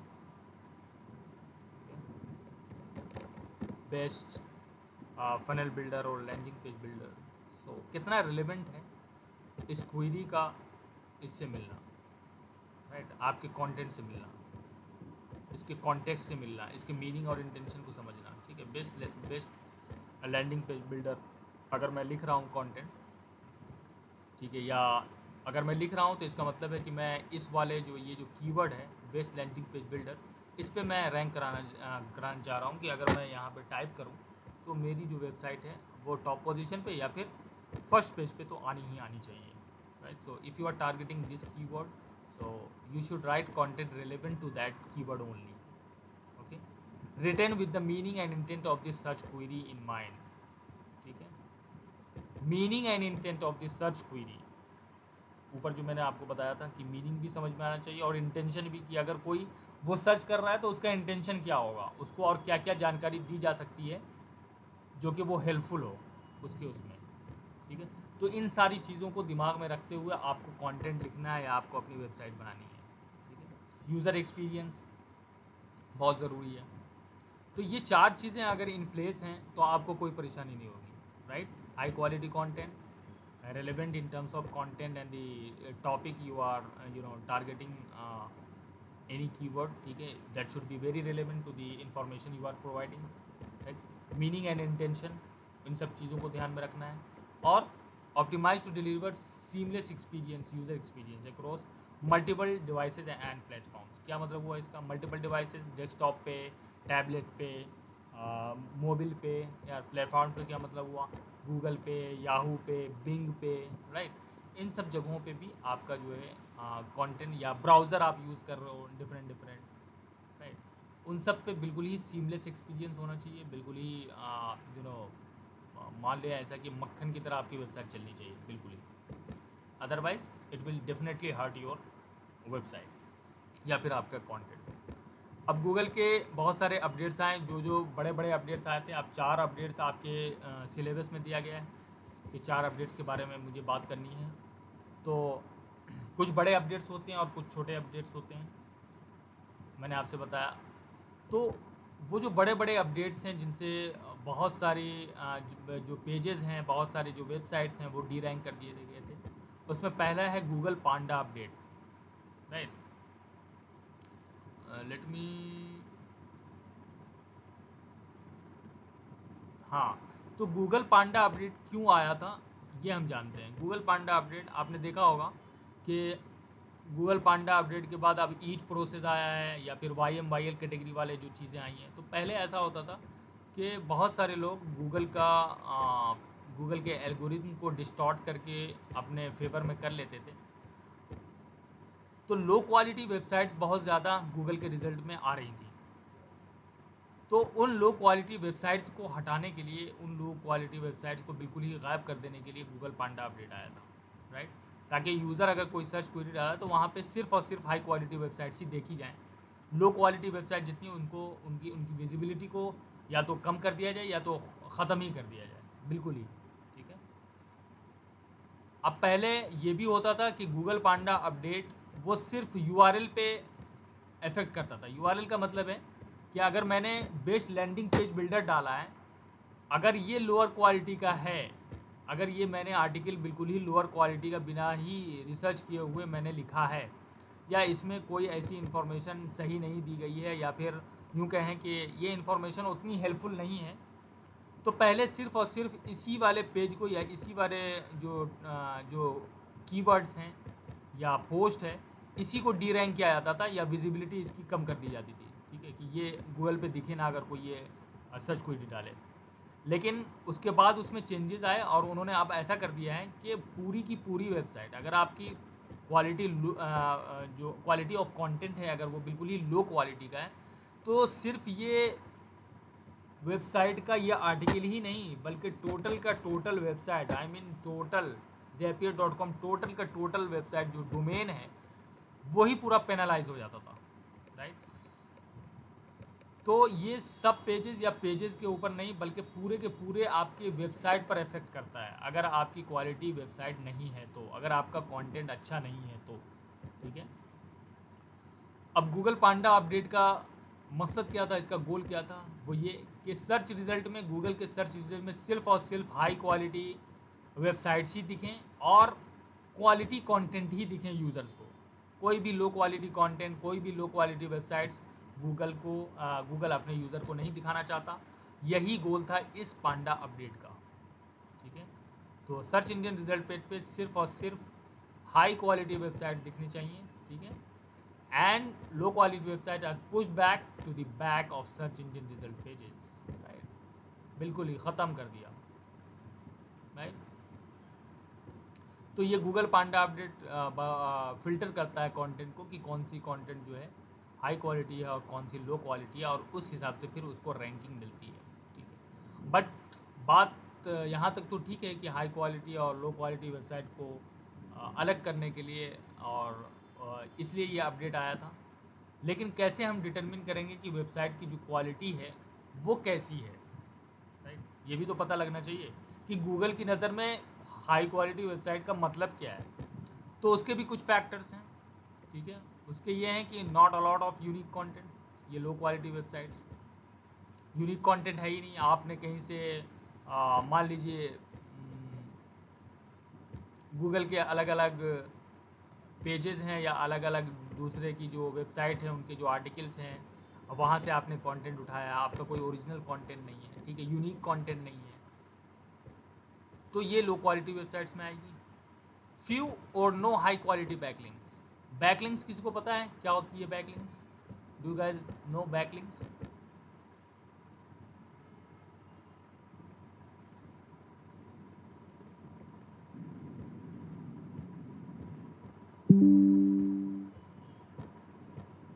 Yes guys, anybody know about backlinks? Sir backlinks बोलते हैं जो जो आर्टिकल लिख रहे हैं हाँ जी उसमें किसी दूसरे आर्टिकल का जो यूआरएल है वो शेयर करेंगे, या फिर अपनी ही जो आर्टिकल होती है जी जी उसके यूआरएल को शेयर करते हैं उसमें, ताकि उसको उस पर क्लिक करके उस आर्टिकल तक पहुंचा जा सके। बिल्कुल बिल्कुल। अब यहाँ पे जैसे मैंने बात की कि the 5 best landing page builders, right. अब यहाँ पे मैं किसी को मेंशन कर रहा हूँ, राइट। अब यहाँ पे the 5 best landing page builder apps. अब मैं यहाँ पे कन्वर्ट किट मान लीजिए for driving newsletter emails MS, मैं यहाँ पे क्लिक करूँगा तो मैं कहाँ जा रहा हूँ? Convert kit. ये देखिए मैं उनके वेबसाइट पे चला गया convertkit.com। तो मैं ये कहूँगा कि convertkit.com को एक बैक लिंक मिला, किससे मिला? zapier.com से। ठीक है। अब गूगल ये डिसाइड करेगा कि ये zapier.com zapier.com, ये कितनी ऑथोरिटी है इस वेबसाइट की। इसी से मुझे ये जो कन्वर्ट किट का इन्होंने क्या डाला, ये लिंक डाल दिया है, ये मुझे रेफ़र कर रहे हैं। तो गूगल ये भी देखता है कि जो रेफ़र कर रहा है उसकी ऑथोरिटी क्या है, राइट। अगर कोई मुझे अगर कोई विकीपीडिया पे मेरे वेबसाइट का लिंक हो, तो Wikipedia is already an authority in the eyes of Google, right guys. अब विकीपीडिया पे अगर विकीपीडिया ने मुझे मेंशन किया है या मेरी वेबसाइट को मेंशन किया है, तो चूँकि विकीपीडिया बहुत अच्छी क्वालिटी वेबसाइट मानी जाती है गूगल की नज़र में, तो यहाँ से जो मुझे बैक लिंक मिलेगा, अगर इन्होंने मुझे रेफ़र किया, अगर इन्होंने मेरे आर्टिकल का लिंक यहाँ पे डाला, शेयर किया, तो मेरी ऑथोरिटी ऑटोमेटिकली बढ़ जाएगी। यहाँ पे वही मतलब है इसका कि आपके जो लो क्वालिटी वेबसाइट्स है, वो इससे भी पता चलता है कि बैक लिंक्स मतलब दूसरे लोगों ने कितना रेफ़र किया है आपकी वेबसाइट पे।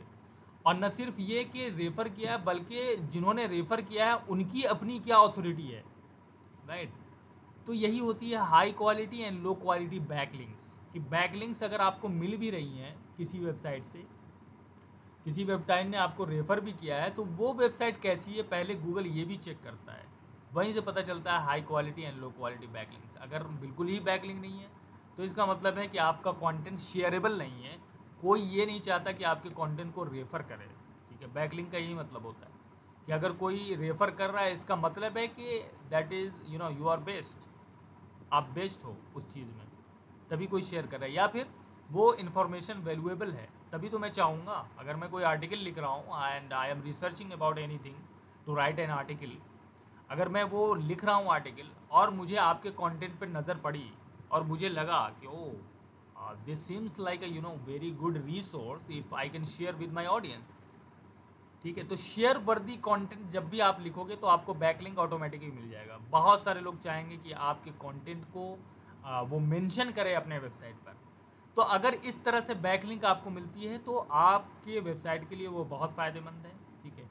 ये बहुत बड़ा रैंकिंग फैक्टर है गूगल की नज़र में, ठीक है। और क्वालिटी वेबसाइट है या नहीं है, इससे ये पता चलता है, ठीक है।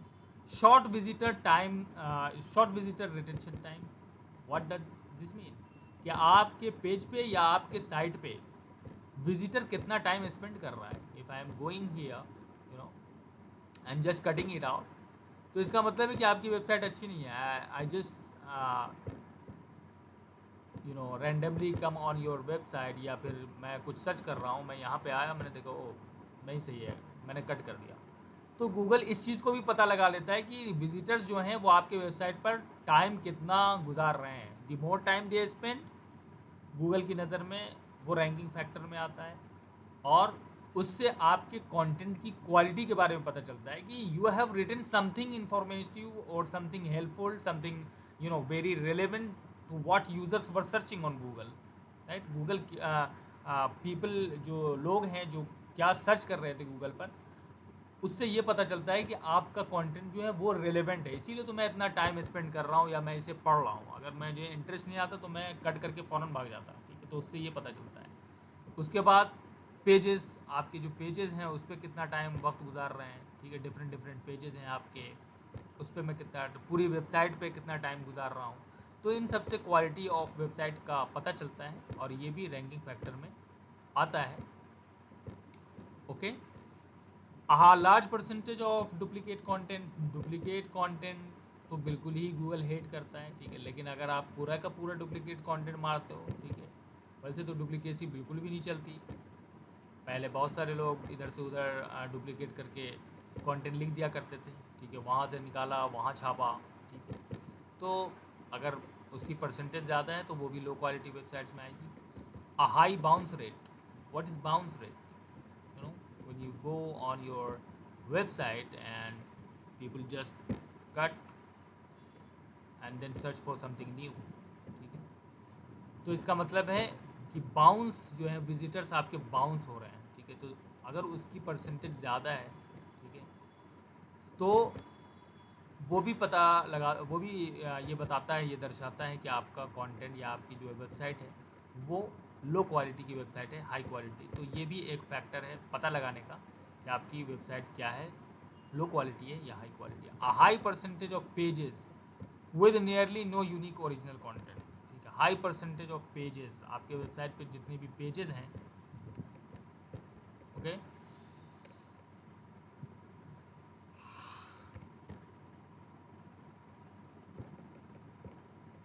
पेजेस किसको बोलते हैं? ये सारी की सारी क्या है, ये सारे के सारे पेजेस हैं इसके, तो ये आपके भी मेन्यू सेक्शन में होगा वेबसाइट के। तो इन सब पेजेस पे, राइट, आपका कंटेंट ओरिजिनल है या नहीं है, हाई क्वालिटी कंटेंट है या नहीं है। अगर ज़्यादा परसेंटेज हैं आपके डुप्लीकेट कंटेंट के, तो वो लो क्वालिटी वेबसाइट में, under the low quality website category में आ जाएगी। A high percentage of so-called boilerplate content. What is boilerplate content? The same text or links on every page.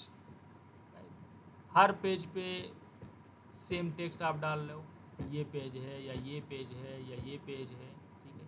Her page पे आप same content और same text या फिर same link डाल रहे हो, जितना भी लिंक है, ठीक है, अगर उस पेज पे डाल रहे हो और सेम लिंक है हर पेज पे, तो ये भी दर्शाता है कि आपकी वेबसाइट जो है वो लो क्वालिटी की है। A high number of irrelevant in advertisements और जनरली टू मैनी एड्स, जैसे कि मैंने ऊपर बताया था आपको रैंकिंग फैक्टर वाले में, कि अगर यूज़र एक्सपीरियंस अच्छा नहीं है, ठीक है, ज़्यादा से ज़्यादा ऐड आप दिखा रहे हो और जो कि यूज़र के रिलेवेंट भी नहीं है, ठीक है। बहुत सारी एड्स कंपनी है, वहाँ से इंसान ले लेता है एड्स और अपने वेबसाइट पे पैसे कमाने के लिए डाल देते हैं, बट उससे यूज़र एक्सपीरियंस हर्ट करता है, ठीक है। अगर ऐसी है तो वो भी लो क्वालिटी वेबसाइट में आएगी, ठीक है। बहुत ही इंटेलिजेंटली आपको एड्स प्लेस करने होते हैं अपने वेबसाइट पे कि यूज़र एक्सपीरियंस भी हैम्पर ना हो, ठीक है, और आप पैसे कमा भी लें उससे। इसलिए एड्स बहुत ही इंटेलिजेंटली डालनी है आपको अपनी वेबसाइट्स पे, ठीक है। Page content and page title do not match the search request. Search request क्या है? जो भी गूगल पे सर्च करते हैं हम, ठीक है, तो जब भी वो सर्च करेंगे तो आपका जो पेज कंटेंट है या पेज टाइटल है वो बिल्कुल ही मैच नहीं कर रहे हैं सर्च क्वेरी से, ओके। तो ये भी लो क्वालिटी वेबसाइट में आएगी। Unnaturally high repetition of the same word on a page, right. अगर मैं अननेचुरली करूँ, जैसे कि मैं लिखूँ, oh this is a funny joke, right, I like funny jokes, just like a baby writes, कि बच्चों की तरह लिख रहे हैं, I like funny jokes, funny jokes और very entertaining. So this sounds like a very unnatural writing, okay. So you have to decide, you have to understand कि आप अगर किसी कीवर्ड का यूज़ कर रहे हैं तो वो कहाँ पे और कैसे यूज़ कर रहे हैं। Is this sounds very natural और अननेचुरल, ठीक है। इसी को, ये कीवर्ड है, जैसे फनी जोक्स मैंने कीवर्ड, तो पहले क्या होता था, इसी को कहा जाता है कीवर्ड स्टफिंग। कीवर्ड स्टफिंग क्या होता है कि जिस चीज़ को आप टारगेट कर रहे हो ना उसी का बार बार आप रिपीटेशन कर रहे हो अननेचुरल तरीके से। तो अगर आपने ऐसा किया तो ये लो क्वालिटी वेबसाइट्स में आएगी। और पहले ऐसा होता था कि अगर इस तरह से कीवर्ड स्टफिंग किया तो वो रैंक हो जाता था, गूगल को लगता था oh this sounds like a very relevant page to the what searchers are looking for, because they are using this keywords again and again. अब नहीं है, अब Google is very smart, Google understands कि you are over using the words and that is too unnaturally. So you have to understand कि आपने जो word का repetition किया है वो नेचुरल है या अननेचुरल है, and Google will catch you, right. तो ये थी आपकी डिटरमिन करने के लिए कि कौन सी वेबसाइट क्वालिटी वेबसाइट है या नहीं है। अगर आप इन चीज़ों का ध्यान में रखते हैं तो आपकी, अगर इन चीज़ों को आप काउंटर कर लेते हैं, सही कर लेते हैं, तो आपकी वेबसाइट क्वालिटी वेबसाइट में आ जाएगी, ठीक है। तो इन चीज़ों से पता चलता है कि वेबसाइट सही है, लो क्वालिटी है या हाई क्वालिटी है। तो गूगल पांडा क्या करता है, इन्हीं सारी चीज़ों को, ये जो सारे फैक्टर्स मैंने आपको ऊपर जो एक्सप्लेन किए हैं, ठीक है, इन्हीं सारी चीज़ों को देखता है और फिर वो पांडा आपको अफेक्ट करता है, ठीक है। और आपकी विजिबिलिटी जो है वो सर्च रिजल्ट में, मान लीजिए कोई पहले पोजीशन पे था, उसको 300 पोजीशन पे भेज देगा, तो वो आप दिखेंगे ही नहीं आप, राइट, पहले पोजीशन पे नहीं है आप। और आपका जो ट्रैफिक है, विजिबिलिटी इंडेक्स है, वो इस तरह से दिखेगा। पहले आप ऐसे दिख रहे थे, राइट, जैसे ही पांडा हिट करेगा आप यहाँ पे पहुँच जाओगे, डाउन ट्रेंड्स में चले जाओगे, ठीक है। यहाँ पे बहुत अच्छे हैं, बहुत अच्छा ट्रैफिक आ रहा है आपको, राइट, बट पांडा जैसे ही इफेक्ट किया वैसे ही आप नीचे आ जाओगे, दिखोगे ही नहीं आप, सर्च रिजल्ट पर दिखोगे नहीं, उस क्वेरी पे सर्च रिजल्ट पे आप दिखोगे नहीं, या आपकी पूरी की पूरी, मैंने आपसे कहा कि सिर्फ एक पेज या एक पोस्ट की बात नहीं है, ये पूरी की पूरी वेबसाइट को यहाँ पर ला के खड़ा कर देगा, ठीक है। आपकी जो वेबसाइट है वो गूगल में दिखेगी ही नहीं, विजिबिलिटी नहीं रहेगी। बट नेक्स्ट थिंग्स इज कि गूगल पांडा, मैंने समझ लिया गूगल पांडा क्या है और कैसी वेबसाइट्स को गूगल पांडा हिट करता है, बट ये जानना ज़रूरी है कि क्या करना है हमें अगर गूगल की जो पांडा पेनल्टी है, ठीक है, वो अगर लग गई तो हमें क्या करना चाहिए। तो पहले तो ये दिमाग में रखना है कि Google Panda is a domain level penalty. मैंने आपसे कहा कि ये किसी पेजेस पे या पोस्ट पे नहीं लगती, बल्कि डोमेन लेवल पे पूरी की पूरी वेबसाइट पे लगती है, ठीक है। This means if earlier you have low quality content, it was your content that was penalised. सिर्फ वो कंटेंट जो बिल्कुल ही लो क्वालिटी का वही पेनलाइज किया जाता था, बट अब क्या है, अब पूरा का पूरा लो क्वालिटी कंटेंट नहीं, आपका कंप्लीट डोमेन ही पेनलाइज हो जाएगा, मीन्स कंप्लीट वेबसाइट। यहाँ पे मैं लिख देता हूँ वेबसाइट ताकि कंफ्यूजन ना हो।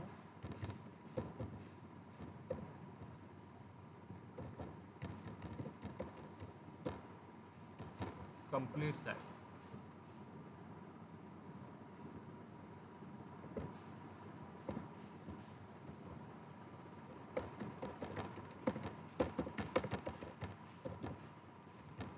complete site will be penalized. So the simplest thing to get rid of panda penalty is by getting rid of low quality content and adding more quality content to your site.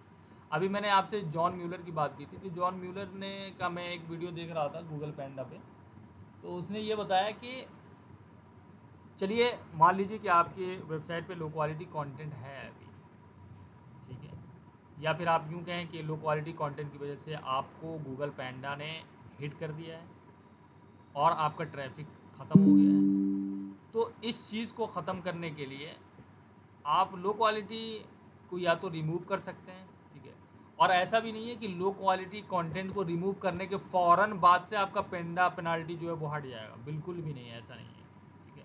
Unless और until you keep adding more quality contents to your site.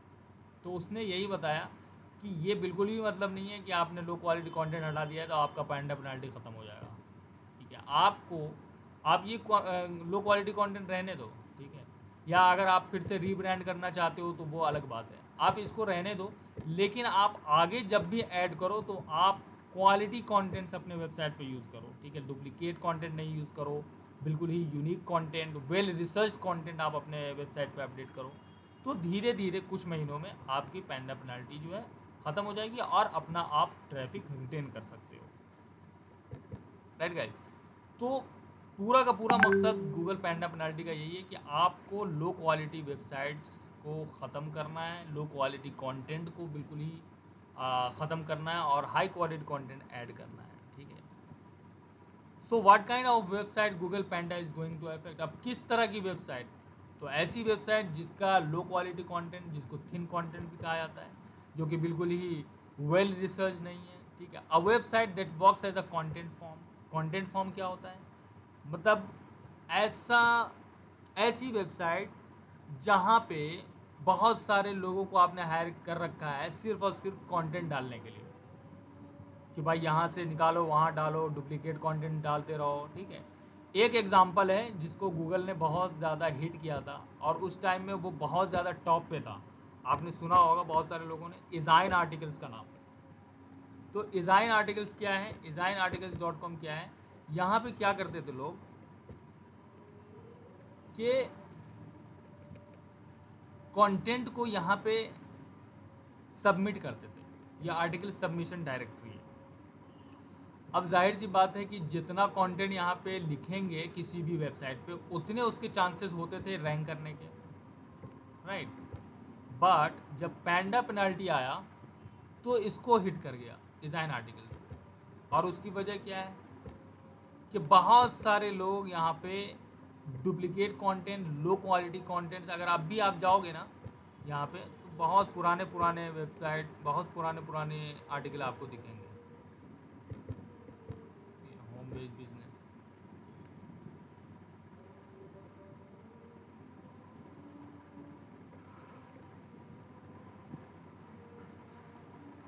जहाँ देखिए home based jobs for disabled veterans, अब यहाँ पे आप देखोगे, ये देखो कब लिखा था 2013 में, राइट। तो यहाँ पे लोग आते थे और अपना कंटेंट लिखते थे और अपने वेबसाइट का लिंक यहाँ पे छोड़ देते, लर्न मोर एट, ठीक है। इससे क्या होता था, एक तो डिज़ाइन आर्टिकल की अथॉरिटी थी उस वक्त, तो जब ये आर्टिकल लिखते थे तो उसका एक ही मकसद होता कि अपने वेबसाइट का लिंक यहाँ पे छोड़ देना। मान लीजिए 1000 लोग इस आर्टिकल को पढ़ रहे हैं, 500 लोग भी इसको क्लिक करके अगर वहाँ जाएंगे तो उनको इतना ट्रैफिक तो मिल गया ना, राइट। तो इसीलिए यहाँ पे लिंक डाला जाता था, और इसीलिए ये डिज़ाइन आर्टिकल का काम ही यही था कि यहाँ पे आओ, आर्टिकल सबमिट करो और वहाँ पे अपना लिंक छोड़ दो ताकि आपके वेबसाइट पे लोग आ सकें उस आर्टिकल को पढ़ के। तो ये इसी को कहा जाता है कंटेंट फॉर्म, कि ऐसे लोगों को या फिर आप पब्लिक को आपने दे दिया कि भाई अपने कंटेंट यहाँ पे शेयर करो, ठीक है। तो ज़्यादा से ज़्यादा कंटेंट यहाँ पे आता था और ज़्यादा से ज़्यादा इनको जो है रैंकिंग मिलती थी। बट अब इस तरह की वेबसाइट बिल्कुल भी नहीं चलती कि जहाँ पे आप कोई भी आए और आर्टिकल सबमिट करे, ठीक है, और रैंक कर जाए। तो इसलिए इसी को कहा जाता है कंटेंट फॉर्म। आप देख सकते हैं आर्टिकल कैटेगरीज, किसी भी आर्टिकल में मान लीजिए कि मैं न्यूज़ एंड सोसाइटी में था या हेल्थ एंड फिटनेस में था, तो मैं मान लीजिए मेरा एक ब्लॉग है हेल्थ एंड फिटनेस का, ठीक है, मैं आया यहाँ पे हेल्थ एंड फिटनेस वाली कैटेगरी में गया, और यहाँ पे फिर मान लीजिए हेल्थ एंड फिटनेस में भी बहुत सारी कैटेगरीज हैं, और कुछ भी आप पकड़ लो, ठीक है, डायबिटीज़ एंड एसटीडीज़, और यहाँ पे मैं, यहाँ पे आप देख सकते हो डेथ एंड सिफिलिस क्या होता है। तो यहाँ पे आया और मैंने आर्टिकल सबमिट किया। अब देखो 2007 में ये लिखा गया था, किसी बेसिक प्लस ऑथर 5 आर्टिकल्स इन्होंने लिखा, और 2007 में ये लिखा गया था। अब बिल्कुल आपको बिल्कुल फ्रेश कंटेंट मिलेगा ही नहीं यहाँ पे, क्योंकि इसको डी रैंक कर दिया गया है, बिल्कुल ही इनके आर्टिकल्स रैंक नहीं होते हैं, तो अब लोग यहाँ पे जाते भी नहीं हैं, पढ़ते भी नहीं हैं, ठीक है। अब देखिए आप आर्टिकल सोर्स आपको बता दिए गया है कहाँ है। तो ये जो सिस्टम था पहले डिज़ाइन आर्टिकल्स या इस तरह की जितनी भी वेबसाइट्स थी जो कि लोगों को इनवाइट करती थी लिखने के लिए ताकि उनका जो वेबसाइट है वो रैंक करे, तो उसकी वजह से इसको कहा जाता है कंटेंट फॉर्म, और ये अब हेड करता है गूगल। तो अगर ऐसी वेबसाइट है कोई जो कंटेंट फॉर्म का काम करती है, ठीक है, बहुत सारे लोगों को हायर करती है या फिर फ्री में अपने वेबसाइट पे इनवाइट करती है आर्टिकल्स लिखने, अगर वो डुप्लीकेट कंटेंट है तो ज़रूर से वो पैंडा पेनल्टी में आ जाएगा। A website with useless pages indexed in Google, किसी ने वेबसाइट बनाई और बहुत सारे पेजेस बना दिए डिफरेंट डिफरेंट टॉपिक पे, राइट, लेकिन उस इंफॉर्मेशन का, उस कंटेंट का जो है कोई फ़ायदा नहीं है, ठीक है। जिस तरह से कंटेंट फॉर्म में डिज़ाइन आर्टिकल्स है, कोई भी आ रहा है कुछ भी लिख के चला जा रहा है, उससे गूगल को तो या फिर गूगल के यूज़र को तो कुछ भी फ़ायदा नहीं होगा, है ना। किसी ने कुछ लिखा, मान लो या डिज़ाइन आर्टिकल्स के आर्टिकल सबसे ऊपर दिख रहे हैं, तो ये आर्टिकल इस नज़रिए से लिखा ही नहीं जाता था कि मैं लोगों की मदद करूं, ये इस नज़रिए से लिखा जाता है कि मेरी जो वेबसाइट है उस पर लोग ज़्यादा से ज़्यादा आ सकें। किसी ने लिखा इस पर, तो मेरा इस आर्टिकल का लिखने का रीज़न ये नहीं है कि मैं बहुत अच्छी इन्फॉर्मेशन दे रहा हूँ, ना, नॉट एट ऑल, ठीक है। You can see that this was written in 2021, ठीक है, submitted on, so this is not working now, but I don't know why they have written in 2021 and joined on 2014 में इन्होंने join किया। सो the main reason was to get the users to you know visit their own website, like इस website पे कि ये article अगर कोई पढ़े तो मेरी वेबसाइट पे चला जाए वो, तो वहाँ से उनको ट्रैफिक मिलता था। तो अगर आप यूज़र को या यूज़र के क्वेरी को या फिर हेल्पफुल इन्फॉर्मेशन को अगर आप ध्यान में नहीं रखते हैं और अगर वो इंडेक्स हो भी गया तो it will be D indexed, और गूगल पैंडा जैसी इफेक्ट करेगा वो ऐसे ही डी इंडेक्स हो जाएगा। ठीक है, पहले पोजीशन पे है तो 700 पोजीशन पे फेंक दिया जाएगा, जब दिखेगा ही नहीं, आपकी वेबसाइट ही नहीं दिखेगी। ठीक है, a website with improper SEO structure, right, improper SEO structure, अभी मैंने आपको ऑन पेज एसईओ बताया था। ठीक है, वो अगर आपका सही नहीं है, ठीक है, तो भी आपकी वेबसाइट हो सकता है कि गूगल पैंडा इफेक्ट कर जाए उस पर, राइट, हिट कर जाए। इसलिए एसईओ का भी खास ध्यान रखना है। Duplicate content on site end of site. On site end of site का क्या मतलब है? ऑन साइट मतलब मेरी जो वेबसाइट है उस पर डुप्लीकेट कंटेंट हो, लेकिन ऑफ साइट क्या है? अब जैसे डिज़ाइन आर्टिकल से यहाँ पे जो मैंने आर्टिकल सबमिट किया है, क्या ये आर्टिकल डुप्लीकेट है या ओरिजिनल है, ये भी डिपेंड करता है, क्योंकि आपने यहाँ पे अपने वेबसाइट का क्या डाला है, लिंक डाला है। ठीक है, तो ये ऑफ साइट हो गया। अगर आपके इस आर्टिकल पे हम इस वाले वेबसाइट पे जाएंगे तो ये क्या हो जाएगा, ये ऑन साइट हो जाएगा।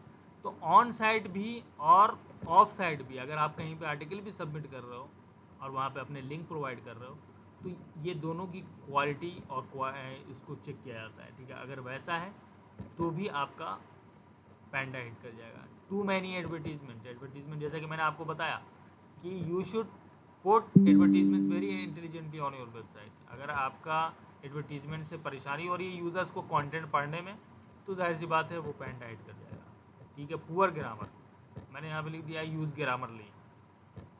ठीक है, Grammarly is a very good tool, ठीक है, टू राइट कंटेंट, कि आपका ग्रामेटिकल कंटेंट है या नहीं है। तो अगर आप ब्लॉगिंग की दुनिया में हैं तो बिना ग्रामरली के आप रह नहीं सकते, अगर आप खुद से कंटेंट लिख रहे हैं। ठीक है, Grammarly is very handy tool to write very grammatical article और पोस्ट। सो अगर पुअर ग्रामर है तब भी पैंडा हिट कर जाएगा, right. Slow site loading time, अब देखिए आप गूगल का अभी भी जो आया है वो क्या नाम है, ऑन पेज एसईओ में कि या रैंकिंग फैक्टर में भी लोडिंग बहुत ज़रूरी है। अगर लोडिंग स्लो है, बिल्कुल ही स्लो है, तो आपका पैंडा हिट कर जाएगा उस पर भी। SEO over optimization, black hat SEO, जैसे कि मैंने ओवर ऑप्टिमाइजेशन में मैंने आपको अभी एक फ़नी जोक वाला वो दिखाया था। ठीक है, कि ओवर ऑप्टिमाइजेशन नहीं करना है बिल्कुल ही, कि आप स्टफिंग कर रहे हैं, कीवर्ड स्टफिंग कर रहे हो, राइट, ऐसे अननेचुरल तरीके से उसमें कीवर्ड डाल रहे हो जिसका कोई मकसद ही नहीं है, बिल्कुल ही अननेचुरल लग रहा है, उस तरह से आपको बिल्कुल भी नहीं। तो ये सारी चीज़ें अगर हैं आपके वेबसाइट पे या ऐसी कोई भी वेबसाइट है, वो बिल्कुल ही उसको पैंडा हिट करना ही करना है, और वो अगर यहाँ पे है तो वो बिल्कुल नीचे आ जाएगा। ठीक है, यहाँ पे पोजीशन है उसकी तो बिल्कुल नीचे आ जाएगा, या डी रैंक कर दिया जाएगा, गूगल से गायब ही कर दिया जाएगा, right. So here are some of the most common reasons for panda penalty। यहाँ पे भी low quality content, too short, not well researched। so your content should be around 600 to 700 long, right? at least long content आप कितना भी लिख दो, लेकिन 600 700 से कम से तो होना ही नहीं चाहिए आपका कंटेंट, वो रैंकिंग ही नहीं करेगा। ठीक है, टू शॉर्ट और not well research, well research अगर नहीं है तो भी प्रॉब्लम है। ठीक है, poor grammar, add content ratio, अभी भी ऐड की मैंने ऊपर बात करी है कि आपका कंटेंट और ऐड दोनों के रेशियो बिल्कुल ही सही होने चाहिए।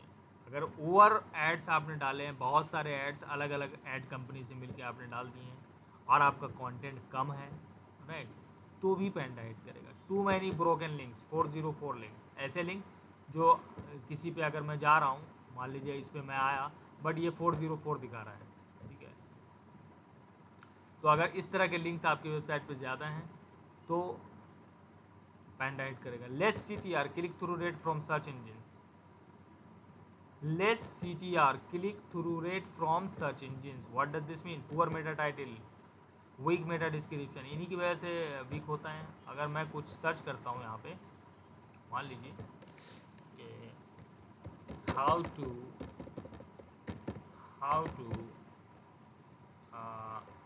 create blog on WordPress. Okay, तो यहाँ पे आप देख लीजिए less CTR click through rate from search engine. तो मैंने अभी क्या टाइप किया है, मैंने अभी टाइप किया है how to create blog on WordPress. अब इससे रिलेवेंट जो इन्फॉर्मेशन गूगल को लगता है उसने वो तो दिखा दिया यहाँ पे, बट यूज़र्स आ रहे हैं आपकी साइट, मान लीजिए यहाँ पे है सबसे टॉप पोजीशन पे, पहले पेज पे, वो भी टॉप पोजीशन पे है, ठीक है, यहाँ पे आप आ रहे हो, बट बहुत सारे यूज़र्स, मान लीजिए कि 90% users come and do not click on this ad, on this result, right? If I do not click and 90% other people don't click on this ad, even though it is on first page, right, or any of the other articles on the first page, then Google will realize कि यार इसको top position है but जो click है इस article पे वो कम आ रही है, तो इसको भी गूगल देखता है कि आपने ज़रूर कुछ गड़बड़ किया है, SEO और ऑप्टिमाइजेशन किया है जिससे ये रिज़ल्ट आए हैं, बट यूज़र यहाँ पे क्लिक ही नहीं कर रहे हैं। और क्लिक नहीं करने की एक बड़ी वजह भी होती है, मैंने आपको मेटा डिस्क्रिप्शन के बारे में बताया था कि मेटा डिस्क्रिप्शन क्या होता है। एक तो होता है ये URL, और ये होता है टाइटल, और ये होता है मेटा डिस्क्रिप्शन कि वो आर्टिकल किस चीज़ के बारे में है, ठीक है। तो अगर टाइटल और मेटा डिस्क्रिप्शन दोनों सही नहीं है या ऐसे नहीं है कि जो डिफ़ाइन करते हों कि ये आर्टिकल किस चीज़ के बारे में है, ठीक है, तभी तो कम क्लिक करेंगे लोग। अगर आपने इन 2 लाइंस में, मान लीजिए मेटा टाइटल आपने सही से लिखा और आपने ये सही से लिखा, ये 2 लाइन पढ़ के यूज़र खुद डिसाइड कर लेगा whether I should click on this article और नॉट। तो अगर वो क्लिक नहीं करता, इसका मतलब है कि पुअर मेटा डिस्क्रिप्शन है, मेटा डिस्क्रिप्शन आपने सही से नहीं लिखा है अपने वेबसाइट का, और जो टाइटल है वो आपका सही नहीं है, ठीक है। ऐसा नहीं है कि यूज़र ने वो सर्च क्वेरी डाली और उसके मुताबिक नहीं है ये, राइट। तो क्लिक थ्रू रेट अगर आपका कम है तो उससे भी पैंडा हिट कर सकता है। ओके गाइस, उसके बाद दूसरा जो है वो Google exact match domain, that is EMD update इसको कहा जाता है। Now what is Google EMD update, I mean exact match domain. पहले ऐसा होता था कि मान लीजिए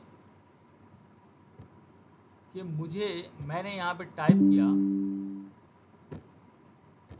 वेट लॉस टिप्स, ओके, मैंने ये टाइप किया। So what does it means, it means कि I am looking for some weight loss tips, right. अब बिल्कुल ही एग्जैक्ट डोमेन भी मैंने इसका ले लिया। मान लीजिए वेट लॉस टिप्स एक कीवर्ड है और मैंने वेट लॉस टिप्स के नाम से डोमेन भी ले रखा है। तो आप देख सकते हैं कि wait loss tips is a search query है, और इसी से मिलता जुलता डोमेन मैंने लिया है weightlosstips.com या weightlosstips.net या weightlosstips.org, whatever domain I have taken that is completely related to the search query I am putting here on Google। इसी को कहा जाता है एग्जैक्ट मैच डोमेन, मतलब जो फ्रेज आप गूगल पे डाल रहे हो ना उसी से मिलता जुलता आपने डोमेन लिया है weightlosstips.com, और ये फ्रेज क्या है, वेट लॉस टिप्स। तो पहले ऐसा होता था कि गूगल इसको रैंकिंग फैक्टर में लाता था कि आपने इस कीवर्ड को टारगेट किया और अगर इसी के नाम का डोमेन है तो वो रैंकिंग में आ जाएगा आपकी गूगल में। अब इसका लोगों ने गलत फ़ायदा इस्तेमाल करना शुरू कर दिया। क्या यूज़ करना शुरू कर दिया कि उसमें कीवर्ड स्टफिंग, अननेचुरल तरीके से उसका यूज़, ठीक है, लो क्वालिटी कंटेंट्स डालने शुरू कर दिए। तो अब exact match domain is no longer ranking factor, इसीलिए ये एग्जैक्ट मैच डोमेन अपडेट आया था कि भाई ऐसा है कि अब एग्जैक्ट मैच डोमेन अगर आपका है तो इसका मतलब ये नहीं है कि वो रैंक कर जाएगा, ठीक है। लो क्वालिटी कंटेंट, तो एग्जैक्ट मैच डोमेन था तो लोगों ने उस पर लो क्वालिटी कंटेंट डालना शुरू कर दिया, क्योंकि उनको लगता था कि अच्छा एग्जैक्ट मैच डोमेन है तो मेरा कंटेंट रैंक हो ही जाएगा। बट जब से लो क्वालिटी कंटेंट, तो गूगल के सामने एक और वो आ गया, इशू आ गया, राइट, कि भाई ऐसा है कि एग्जैक्ट मैच डोमेन हमने रैंकिंग फैक्टर पे तो कर दिया है, बट उस पर लोग लो क्वालिटी कंटेंट डालने लगे। अब इसका क्या मसला है? तो जो भी एग्जैक्ट मैच डोमेन थे, मान लीजिए weightlosstips.com है लेकिन उस पर कॉन्टेंट ही ख़राब डला हुआ है, तो वो लोग, उन लोगों की वेबसाइट EMD अपडेट से हिट हुई है, ठीक है, बिल्कुल ही पीछे धकेल दिया गया। जो पहले पोजीशन पे थे उनको 700 पोजीशन भेज दिया गया, ठीक है, या बिल्कुल ही सर हटा दिया गया, विजिबिलिटी ही ख़त्म कर दी गई। सर एक हाँ जी, यहाँ पे एक हेलो सर। हाँ जी बताओ। सर ये मैं बोल रहा था कि जैसे हाई क्वालिटी आर्टिकल्स वगैरह सब कुछ है, तो उसका जो मैंने डोमेन लिया है वो आर्टिकल्स के अकॉर्डिंग है, तो उसका फायदा होगा या नहीं? बिल्कुल होगा, वही मैं आगे वही बता रहा था। मैं ये कह रहा हूँ कि exact match domain ranking factor था पहले, यहाँ तक बात समझ में आई। बट हुआ क्या कि लो क्वालिटी कंटेंट डालने लगे लोग उस पर, तो अब गूगल ने ये अपडेट निकाला कि ऐसा है कि एग्जैक्ट मैच डोमेन होगा अगर, लेकिन विद लो क्वालिटी, यहाँ पे आप देख सकते हैं exact match domain with low quality content. Exact match domain तो है, लेकिन अगर लो क्वालिटी कंटेंट है उसके साथ तो ये रैंक कभी भी नहीं कर सकता, ठीक है, ओके। लेकिन अगर आपका एग्जैक्ट मैच डोमेन है और उस पर हाई क्वालिटी कंटेंट है, तो इसका मतलब ये नहीं है कि ये रैंक नहीं करेगा, ठीक है, वो करेगा, लेकिन एग्जैक्ट मैच डोमेन का कोई फ़ायदा अब आपको नहीं नजर आएगा, वो कंटेंट की वजह से करेगा। अब बात समझ में आई? एग्जैक्ट मैच डोमेन पहले रैंकिंग फैक्टर था बट अब नहीं है, क्योंकि लो क्वालिटी कंटेंट डलने लगी। अब लेकिन अगर आपका एग्जैक्ट मैच डोमेन है, इसका मतलब ये नहीं है कि एग्जैक्ट मैच डोमेन ही हिट कर रहा है, कि नहीं एग्जैक्ट मैच डोमेन नहीं रखना है, ये मतलब नहीं है। मतलब कहने का ये है कि एग्जैक्ट मैच डोमेन है, लेकिन अगर उस पर आपकी क्वालिटी कंटेंट है तो वो ज़रूर से रैंक करेगी, उसमें कोई दिक्कत नहीं है, ठीक है। अब सो कहाँ पे मैंने जी, एग्जैक्ट मैच ये कोई रैंकिंग फैक्टर नहीं है? नहीं बिल्कुल भी नहीं। Exact match domain, yes. मान लीजिए वेट लॉस टिप्स है, अगर फ्रेज है और आपने उसी के नाम का डोमेन ले लिया, तो ऐसा नहीं है कि आप उस पर कुछ भी लिख दोगे और वो रैंक कर जाएगा, ये नहीं है, ठीक है। लेकिन अगर वेट लॉस टिप्स है फिर भी आप जाना चाहते हो एग्जैक्ट मैच डोमेन के साथ और उसमें कंटेंट हाई क्वालिटी है, तो डेफिनेटली यू विल रैंक। तो अब एग्जैक्ट मैच डोमेन है क्या, जो कि मैंने आपको बता दिया, ठीक है। उसी में एक एग्जांपल है कि बाय फ्लावर्स किसी ने अगर यहाँ पे डाला, ठीक है, तो buyflowers.com.net जो भी आएगा यहाँ पे देख लीजिए, buyflowers.net सेम, अगर किसी ने ये क्वेरी डाली है तो सेम उसी का आपको एक डोमेन नेम यहाँ पे दिखने को मिलेगा। तो देखिए यहाँ पे फर्स्ट पेज पे रैंक कर रहा है, नहीं कर रहा, कर रहा था, तो ये पहले का है, ठीक है। इस तरह से आता था ये कि एग्जैक्ट फ्रेज मैच डाला और यहाँ पे आपकी वेबसाइट दिख रही है, तो पहले ऐसा था बट अब नहीं है, okay. So for this search query buy flowers we find the keyword domain buyflowers.net within the